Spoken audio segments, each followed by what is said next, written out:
sex and romance. Sex is an important part of any relationship, the agony aunts often cry, to which I always think, well, actually that isn't true. This is a sweeping generalisation that, among other things, A treats everyone as if they are the same with the same priorities, and B shows blatant ignorance about the existence of asexuals. In the media, sexual attraction and romantic attraction are frequently treated as the same thing. In Hollywood films, as we watch the starring couple slowly come together, a sex scene inevitably gets inserted as shorthand for, see, this is becoming a quote-unquote real relationship, as if no other form of bonding can possibly provide sufficient proof of a couple's growing love, and as if romantic attraction and sexual attraction are inextricably bound together. In TV shows, characters talk about romantic feelings and sexual feelings interchangeably. In the sexual population, the two often occur together, which is probably why. But romantic attraction and sexual attraction are different things. Sexual attraction, in a word, means lust. Romantic attraction means love, affection, it's caring about someone as a person, it is feeling a pull to bond with them emotionally. It's hard to explain and different from other forms of love, but in my mind, it is a far more important part of a relationship than sexual lust, and an entirely different phenomenon. But I am asexual, I don't experience sexual attraction. Does that mean I don't know what romantic attraction feels like? A relationship's not an option for me? And am I unable to fall in love? The answer to all three is, of course not, what a load of old cobblers. Like me, most asexuals do experience romantic attraction.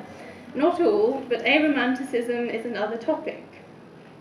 They still like people, or fancy people, or whatever word you use. They can and do fall in love, and they can and do desire a romantic relationship with a significant other. The difference is, since they don't experience sexual attraction, they often don't consider sex to be part of the equation.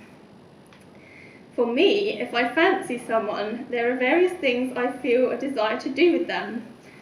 Cuddling, kissing, stroking their hair, hanging out. When I have been in love, unrequited, alas, I picture scenarios like us spending a lot of time together, sharing deep emotional intimacy, dancing at our wedding, growing old together, as well as the affectionate stuff already mentioned. If I think about having sex with them, though, my brain goes, what? What is this? What am I meant to do with this? Does not compute. It just doesn't make any sense to me. My brain takes one look at it, files it under stupid rubbish, and starts thinking about something useful instead, like dinner. One way of trying to explain this to a sexual person is with this analogy. Imagine you lived in a world where the main physical expression of desire was sticking your fingers up each other's noses. And imagine this activity and the apparent importance of doing it was everywhere. Magazines, Hollywood films, television programs, adverts, tabloid newspapers, internet adverts, your email junk inbox, people's pub conversations. Imagine society persistently telling you how vital regularly sticking your fingers up your partner's nose was to a healthy relationship. You think, what on earth? This makes no sense to me. What has this particular activity got to do with emotional intimacy and love? None. This is how I, and many other asexuals, feel about society's insistence on treating sex like a vital component part of any relationship.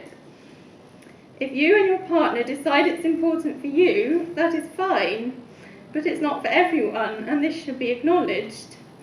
Would you like your relationship to be judged on whether your partner sticks their fingers up your nose and how often? Would you like to be made to feel weird because you would rather have a cup of tea than do that? Or because you and your partner would rather share a laugh over a board game Watch a film, go for a walk, have a chat, have a cuddle, go for a bike ride, order in a pizza. Welcome to asexuality.